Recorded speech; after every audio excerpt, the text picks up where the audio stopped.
Hi Ashok, hi Ayumi. I hope this is recording, and I apologize that we don't have a video of the performance. I really apologize. Especially Ayumi, I know you're working on Peter's performance, so I'm sorry I can't show you that, but I thought while it's fresh in my mind I would just tell you what I remember what happened. And it will stand in sort of, and then we have stills and you can listen to the songs and maybe it'll all be pieced together.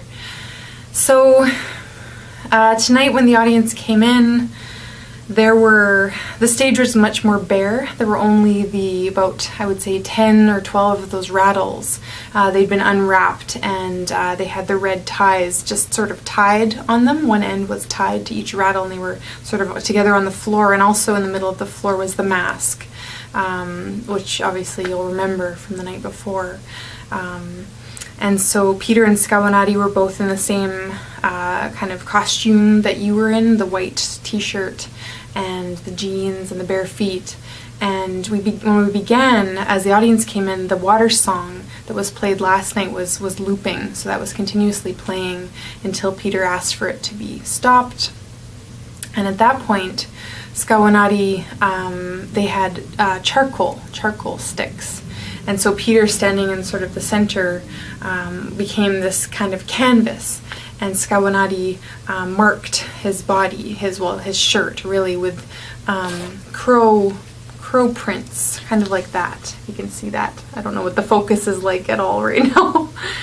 But these crow prints, so she marked his entire front and back. And he sort of just stood there, and it was a neat moment, actually. And Dylan took some stills, so you'll see what that looked like. And then he picked up one of the rattles and he tied it to her arm.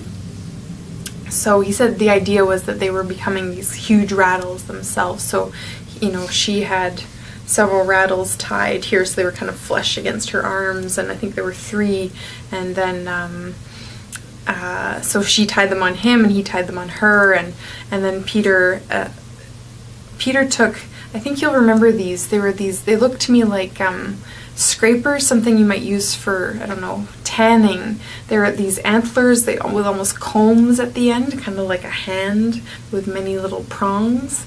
So those he tied to his legs. I think he had 3 of them tied to his legs.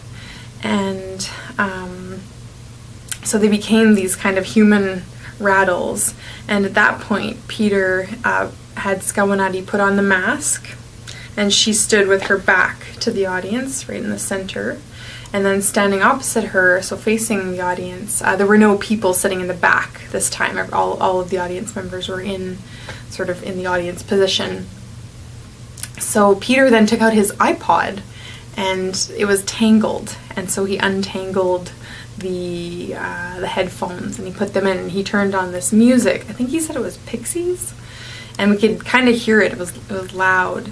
So he put in his headphones, and then he took one remaining of those red ties, the ties that had the rattles secured to their bodies, and he blindfolded himself, and he put in the earphones, and he began to dance, and he was jumping and kind of singing, and it was and Skawanati she just stood and watched.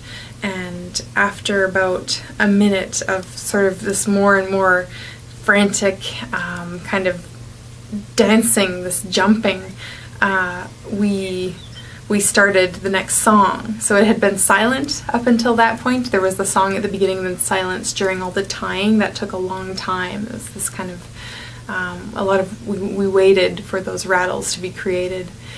And so he started the next song, which was, it's a Florence and the Machine song called, I can't remember what it's called, Peter will tell you, but it's like a pop tune, and it's something about, it's a breakup song, I guess, and he can tell you which one it was. And so he had instructed me to play that 6 times, so it was on repeat. It ended up only being played 3 times, and I'll tell you why. So it began, and he continued to dance, and he was still this very vigorous kind of jumping dance. And And as he danced, Skawanati kind of began to move just a little bit, but he was so vigorous that the antler comb things that were strapped to his legs very quickly fell, like they flopped around his ankles and they were clattering on the floor.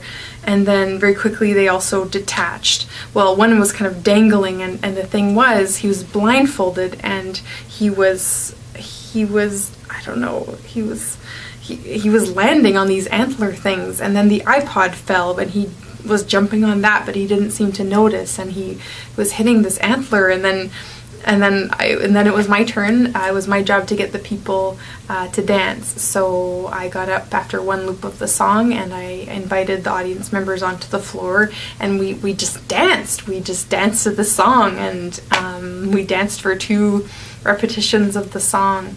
And I didn't notice this, but others did, that Peter was bleeding, that he had actually punctured his feet, and I didn't see that till after. Oh, I forgot a part. I forgot how they began.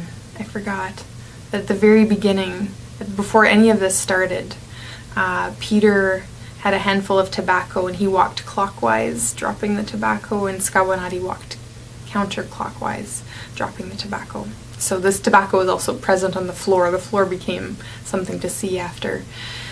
So we all danced and danced and danced, and at the end Peter was out of breath, he was exhausted, and he kind of, I knew it was time to stop, so I stopped the music, and he thanked everyone, and they returned to their seats, and he had to leave for a little bit, and he was gone for 5 minutes probably, and it was actually because he had to take care of his feet, and he came back, and he told us a bit about what he had intended, and what it was for. He said it was for the commissioners, and for the work that they were doing, to sort of send them some strength. I'm pretty sure Kim Sawchuk got some video on her iPhone of that speech he gave at the end, so you can watch that. So that was it, and we had a funny experience when I went to the pharmacy to get something for his feet and had to explain that my friend had jumped on an antler. So I hope that gives you some sense. I don't know. I know it's not the same as being there at all. I'm learning about all this performance stuff, but it was something for me to watch that, and also to walk into a performance. I had never done that before. Yeah, a lot more simple and sort of streamlined than last night, but a good conclusion. I really wish, Ayumi, that if you had been there, because I just felt that we left on this kind of heavy and difficult note, and it was good for us all to dance together at the end, especially for the audience to get up and dance. But Skawanati did a good job with that too. So again, I apologize for not having the actual video, and I hope this works. I'll see if it actually recorded, and I look forward to seeing you guys soon.